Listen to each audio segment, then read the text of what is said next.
I think the Kursk operation is a diversion, a way to distract Russia while Ukraine strikes somewhere else that could turn the tide or possibly even end the war. Maybe Moscow, maybe Crimea, maybe somewhere else entirely. But as it's playing out, Kursk more and more looks like phase one of something bigger. Now, this is going to be all speculation. It's the nature of the beast. It's going to be speculation based off of facts on the ground. But the reason I'm going that direction, which is a little unusual for this channel, and look, it risks putting me in a position where in a few weeks, months, or years, you can look back and say, man, look how wrong Preston got it. He had no idea what he was talking about. And that's fair. And I expect y'all to come back if that's the case. But in looking at kind of the standard assessments of why Ukraine is taking this action in Kursk, none of it makes sense. The standard arguments, I feel like we can pretty easily disprove. So it seems to me that we have to look outside of the box as to what Ukraine's intentions are here. So that's what we're going to try to do in today's video. Now let's go ahead and set the conditions for what we know so far. Traditionally, I like to use Deep State Map. This resource will be in the description below. I think it's a very clean looking map, easy to tell the lines of control. Unfortunately, they're not really updating things in Kursk, this area over here. So instead, we're going to be using Suryak Map, which they have been updating. The Kursk operation, I will link this also in the description below. The Kursk operation is taking place here in northeastern Ukraine, just north of Sumy. I'm going to zoom into that area right now. And this operation kicked off on August 6, 2024. So we're about 1 week in at this point. And for the most part, Ukraine has been pretty tight-lipped about this whole operation. Just yesterday, they formally announced that they've taken over 1,000 square kilometers of Russian territory. That was really the first recognition that this was taking place at all, which is interesting because when you look at the videos and pictures coming out from this battle, you're seeing conventional Ukrainian elements, special operations forces, elements from their intelligence directorate. That's a very different group than what we've seen in previous cross-border raids in Belgorod or Bryansk that were carried out largely by groups like the Russian Volunteer Corps, the Freedom of Russia Legion, and others. So it was interesting. The OPSEC involved here was impressive. Or even a couple days after this took place, Ukraine still wasn't really acknowledging that it was happening, at all. What that has meant is that in recent days, if you want to get any sort of detail out of Kursk, you really have to look at the Russian side. And it's Russian sources that we're going to lean on today, talking about the situation on the ground. Starting with Military Informant, I'll link their channel in the description below, as well as the next one, Two Majors. This is both of these are pro-Russian military sources.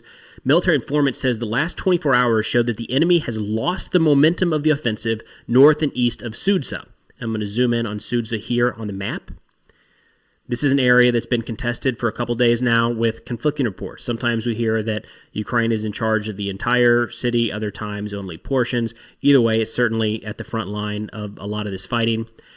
Military Informant says, as a result, the enemy has attempted to advance south into the Belovsky district. Unable to advance in the previously chosen direction, they decided to stretch the front outward. So this is something I want you to keep in mind as we go further into this video.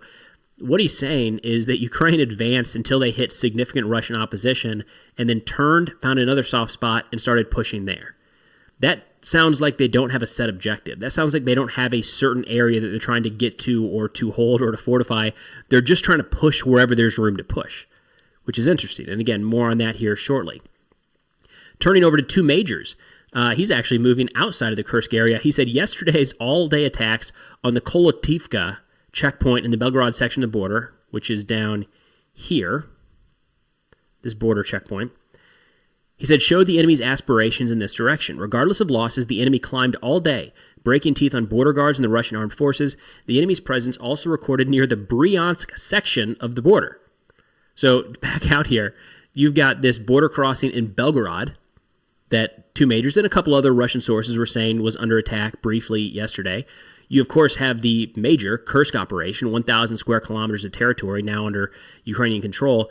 And now Two Majors and other Russian sources are saying that along the border with Bryansk, there are also, the possibility of Ukrainian incursions, maybe troops massing there, cross-border raids. That's unique. This is different all of a sudden, right? We're not talking about Ukraine advancing into Russian lines. We're talking about a Ukrainian invasion into Russia, possibly into 3 different oblasts that have not been, a front in this war for a long time.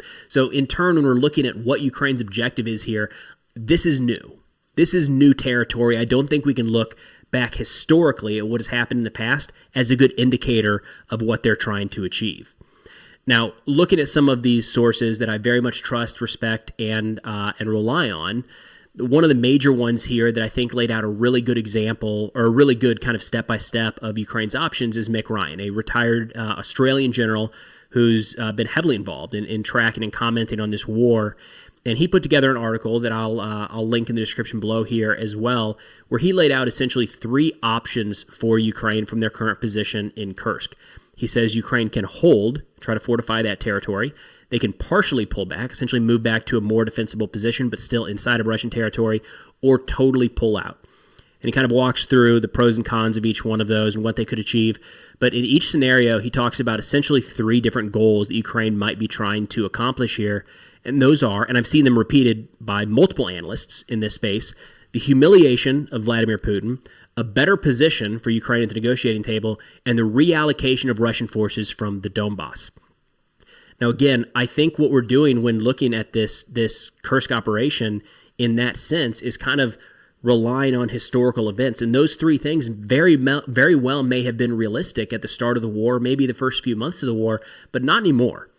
We've got the experience of this conflict to point to say none of those seem like they're really in the cards at all. And the fact that Ukraine was able to pull off this operation at all, I think should be kind of humbling and force a lot of us following this war and commenting on it to kind of have a hard reset and recognize that there's far more. We all know this. We all knew this, but I think it kind of drives it home. There's far more that we don't know than we do on any side in this conflict. The operational security that Ukraine maintained to conduct an operation that nobody thought they had the capability of doing should be a reminder of that. So if we're going to look at what Ukraine is doing here and what they're trying to accomplish, I think we also have to kind of stay outside of the conventional box, if you will. Now, looking at the Kursk incursion here, there's not a lot of options for Ukraine, which is why it's understandable why Mick Ryan and a lot of others in the space, to be fair, are saying that Ukraine's options are essentially stop and hold, partially pull back, or leave entirely. There's really not a lot of conversation about Ukraine pushing forward to a significant degree. I mean, maybe a couple more kilometers here or there, but are they really going to push on to Kursk? That is a massive ask of any military, let alone Ukraine right now. So the other challenge for Ukraine is that this salient here is very, very challenging to defend.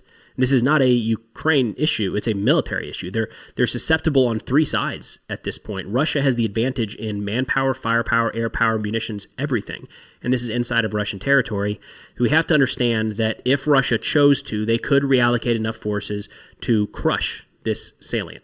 Now, that might take weeks, might take months. It might take long enough to where it's kind of embarrassing to Putin and to Russia. But Russia does have the ability to kind of, push this incursion back into Ukrainian territory. And if they were able to do that, that would, even if it took a long time, it largely, it has the potential to counteract any positive PR that Ukraine gained from doing this in the first place. Which brings us into kind of the 3 main arguments as to why Ukraine is carrying this out right now.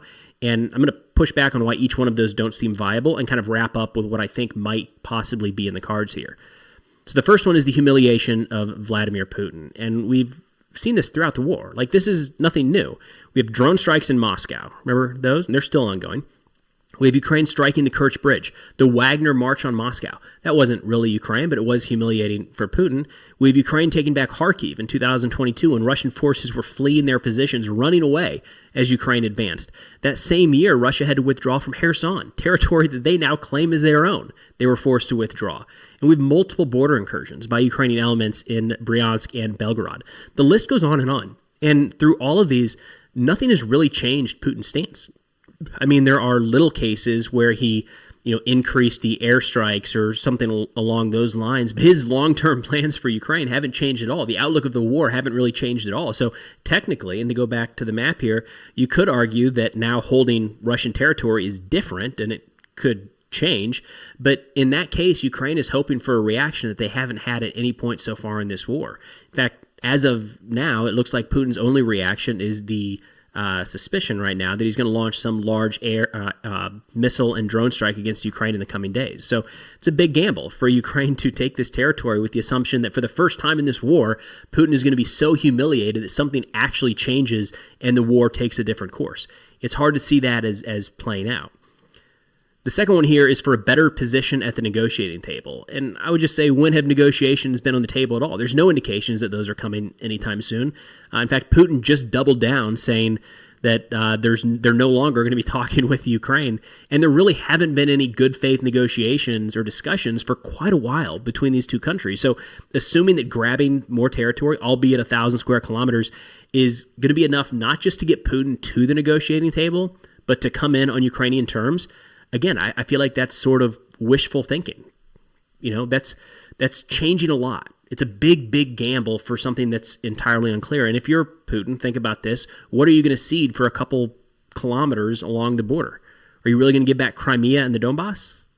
Really? That seems unlikely. It doesn't seem like Putin's position on this war has changed at all. And from day one, anytime Ukraine has carried out something inside of Russian territory, anytime Ukraine has carried out something inside of Russian territory, Russia hasn't backed down. They've doubled down. So again, big risk for Ukraine. Why would they think that this time all of a sudden it would be different?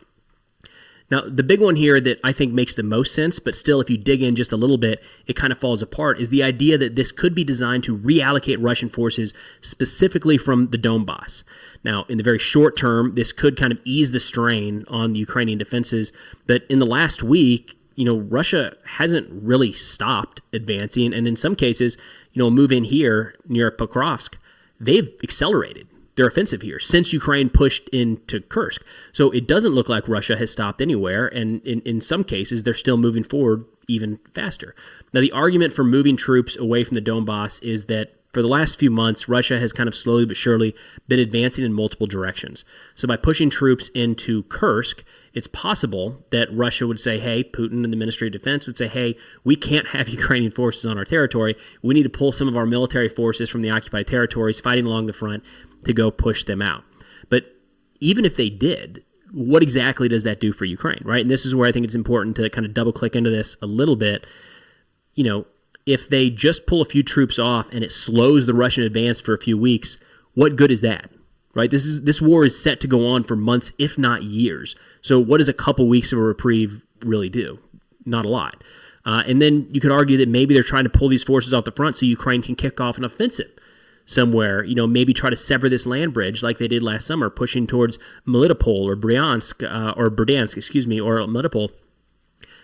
But the major issue here wasn't Russian forces. It wasn't that Russia had more troops in that area than Ukraine. The major challenge that Ukraine ran up against were the Russian fortifications, the anti-tank ditches, the anti-tank obstacles, the anti-tank guided missile teams set up on high ground, the helicopter and drone attacks, the minefields, right? So even if you cut Russian manpower by, an extreme, say 50% in the south, that might only make a Ukrainian advance there 10% easier. Do we really think that Ukraine is conducting this big operation in the east to draw people away, to try to essentially carry out the same operation they did last summer with maybe a 10% greater chance of success? That doesn't seem likely. That's a big gamble in the east and then a big gamble in the south. And I think Ukraine and a lot of people kind of learned the lesson of trying to take on, entrenched fortifications in modern warfare without air superiority. There's not a lot of good that comes out of that. Both Ukraine and Russia are learning that day in and day out. So again, in that case, this reallocation of Russian forces from the Donbass, it doesn't really do much. It risks, a couple brigades worth at least of Ukrainian manpower, equipment, and munitions, including very sensitive equipment like air defense and electronic warfare that we've seen forward deployed in Kursk. For what? None of those three really check out. This is not going to humiliate Putin. It's probably not going to bring him to the negotiating table. And any sort of pulling troops in the Donbass is very short term and probably not going to open up enough of a window for Ukraine to effectively go on the offensive somewhere in the south or the east. So around to what I think might actually be in the cards. And this part's going to be short because admittedly, we just saw Ukraine carry out an offensive operation that I didn't think they had the capability to do at all. They made more progress than anybody would have expected, and they're holding that terrain longer than anyone would have thought. So if Ukraine is able to carry that out, I think, again, we need to recognize that there's a lot more that we don't know than we do. So I'm going to not further humiliate myself by getting into specifics that probably won't play out, but instead stay very high picture. What I would say is that the Kursk operation is designed as a diversion.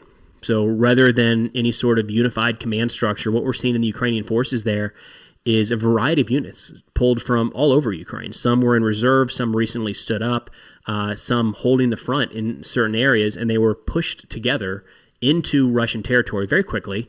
And they seem to be pushing and advancing wherever they can, not moving towards a set objective or a certain direction. It's just wherever there's a soft spot, they go. And what that has done, what that looks like, is that it's sowing chaos and confusion inside of Russia.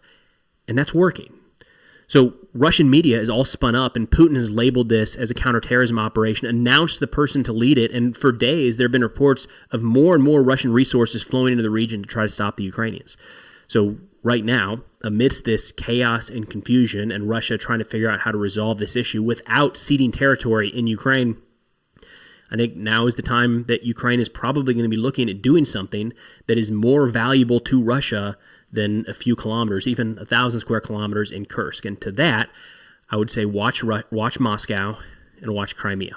So this isn't me saying that Ukraine is going to certainly pull something off like that, but some major operation to possibly turn the tide of the war or maybe even end it does seem like what Ukraine is trying for right now. Again, the Kursk operation does not look like the end-all be-all. It looks like phase one of something larger. But that's all I got for now. Of course, if you're interested in this or other national security subjects, be sure to check out our Substack, which is linked in the description below. It's called Between the Lines. We cover a variety of national security, war, and conflict subjects from around the world.